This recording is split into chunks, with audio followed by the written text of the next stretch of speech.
going to study the most important point, that is structure of flower.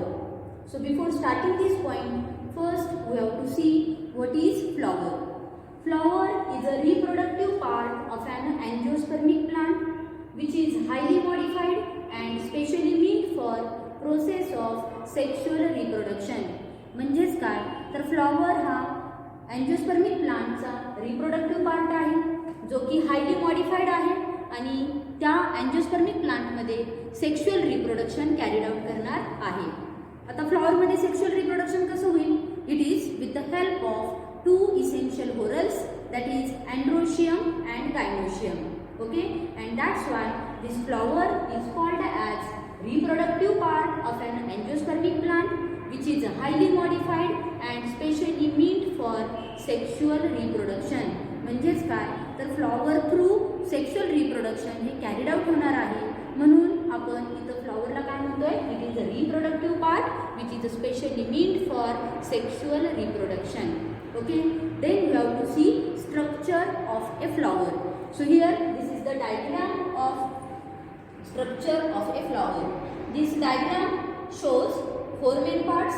First is the calyx, second part is the corolla, third part is the androecium and fourth part is the gynoecium.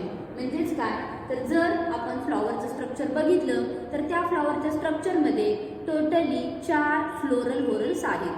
ते 4 floral होरल्स कोणते आहेत? त्यातला पहिला जो आहे तो म्हणजेच calyx, second होरल आहे करोला, थर्ड होरल आहे अँड्रोशियम आणि फोर्थ होरल आहे तो म्हणजेच gynoecium. Okay, so let start with first floral whorl, that is calyx.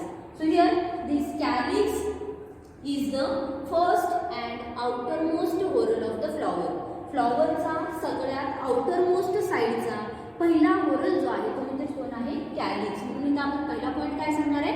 Calyx is the first and outermost whorl of the flower. Then the individual member of the calyx. Calyx चा जर individual member बघितला तर तो कोण असणार आहे? The individual member of the calyx is called as sepal. Then these sepals are always green in color. ज्या sepals असणार आहेत त्या नेहमीच green color मध्ये असणार आहेत and these sepals are free in some flower while they are fused in some flower. So when the sepals are free, they are called as polysepalous. ज्या फ्लॉवरमध्ये sepals या फ्री असतील त्यांना आपण काय म्हणणार आहे? Polysepalous. Poly means many. Then when sepals are fused म्हणजेच काय? जर सेपल्स या युनायटेड असतील, फ्युज्ड असतील, जोडलेले असतील तर त्यावेळी आपण त्यांना काय म्हणणार आहे? They are called as the gamosepalous. Okay, then we have to see the function of calyx. आता कॅलिक्सचं फंक्शन काय आहे? कॅलिक्स हा सगळ्यात आउटरमोस्ट होरल आहे, फर्स्ट होरल आहे. त्याचमुळं त्याचं जे फंक्शन असणार आहे ते काय असेल? It give protection to the innermost whorl of the flower. फ्लॉवरचे जे इनरमोस्ट होरल आहे कॅलिक्सच्या आतमध्ये असणारा करोला, करोलाच्या आतमध्ये असणारा अँड्रोशियम, अँड्रोशियमच्या आतमध्ये असणारा गायनोशियम, या तिन्ही होरल्सना प्रोटेक्शन देण्याचं काम कोण करेल? Calyx. So that's why the first important function of the calyx is to give protection to the innermost whorl of the flower. Then the second function of the calyx is it encloses the flower during bud condition. bud म्हणजेच काय तर फुलाची कळी. जेव्हा bud condition असेल तेव्हा त्या कंडिशनमध्ये पूर्ण फ्लॉवरला प्रोटेक्शन देण्याचं काम सुद्धा कोण करणार आहे? Calyx. So here the second function of the calyx is it encloses the flower in bud condition. And the third function is this calyx is a green in color. That's why it produces food at the time of process of photosynthesis. Okay, so this is the first floral whorl, calyx. Then we have to see the second floral whorl, corolla. फ्लॉवरचा जो second whorl आहे तो म्हणजे कोण आहे? Corolla. का जो Corolla आहे, करोलाचं जर स्ट्रक्चर आपण बघितलं तर त्याच्यामध्ये आपल्याला पहिला पॉईंट असेल this corolla is the second whorl of the flower. कॅलिक्सच्या बरोबर आतल्या साईडला असणारा सेकंड whorl जो आहे तो म्हणजेच आहे करोला. आपण बघू शकतो इथं हा कॅलिक्स आहे, हा सगळ्यात पहिला आणि आउटरमोस्ट whorl आहे. कॅलिक्सच्या आतमध्ये असणारा जो फ्लोरल whorl आहे त्यालाच आपण काय म्हणणार आहे? It is called as the corolla. So here this corolla is the second whorl which is present inner side of the calyx. कॅलिक्सच्या आत आतमध्ये तो प्रेझेंट आहे. Then this corolla is a larger in size as compare to calyx. तर जर कॅलिक्सची size बघितली तर calyx हा स्मॉल आहे, पण करोलाची जर आपण साईज बघितली तर तो लार्ज असणार आहे. That's why the second point is this corolla is a larger in size. Then this corolla is a attractive and colorful. Corolla हा attractive असेल and colorful. ठीक आहे.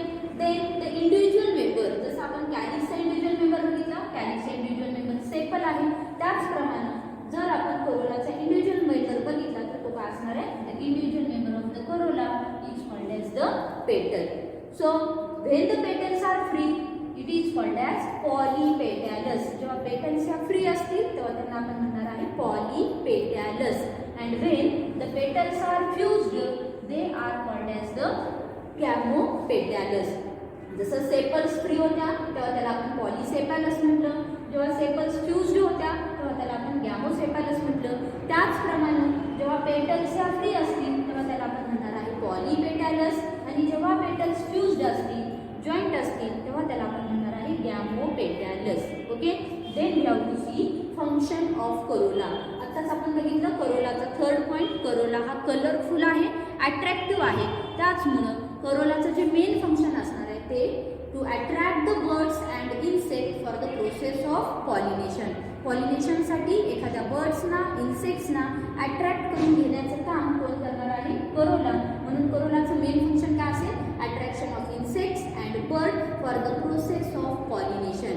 As well as the second function of the corolla is to give protection to the innermost whorl, that is androecium and gynoecium. इथं structure मध्ये आपण बघू शकतो calyx हा फर्स्ट whorl आहे, कॅलिक्सच्या आतमध्ये असणारा जो सेकंड whorl आहे तो करोला आहे, करोलाच्या आतमध्ये असणारा androecium आहे आणि androeciumच्या आतमध्ये असणारा gynoecium. त्यामुळे इथं जो करोला आहे हा करोला androecium आणि gynoecium या दोघांनाही प्रोटेक्शन देण्याचं काम करेल. So here there are two functions of the Corolla.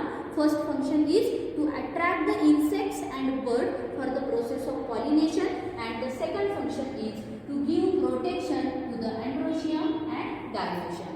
So this is about the corolla. Then we have to see the third floral whorl of the flower, that is androecium. फ्लॉवरचा जो तिसरा main whorl आहे तो म्हणजे कोण आहे? androecium. तर androecium जो आहे त्याचं जर आपण स्ट्रक्चर बघितलं तर त्याचा पहिला पॉइंट असेल it is an third whorl of the flower. Calyx हा फर्स्ट whorl आहे, करोला हा सेकंड whorl आहे आणि androecium जो आहे तो third whorl. So here this androecium is the third whorl of the flower. This androecium is also called as male reproductive whorl of the flower. Androecium ला आपण काय म्हणणार आहे? It is called as the male reproductive whorl of the flower. Then the individual member, here individual member of the androecium is called as the stamen.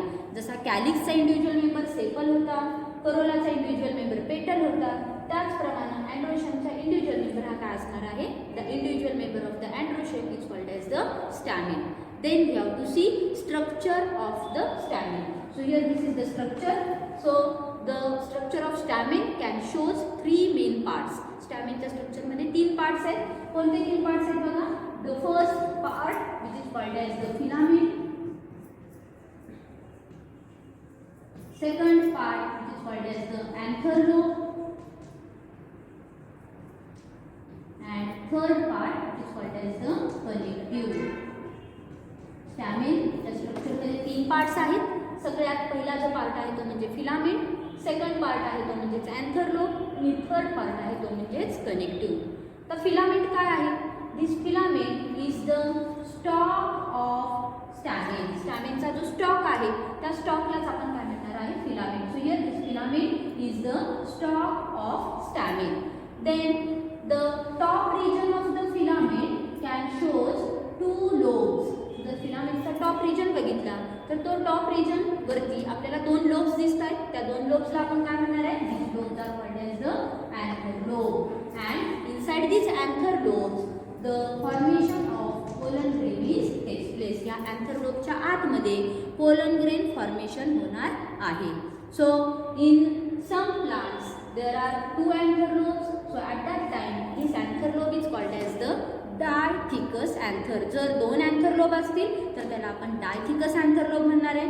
And if only 1 anther lobe is present, so which is called as the monothecous anther.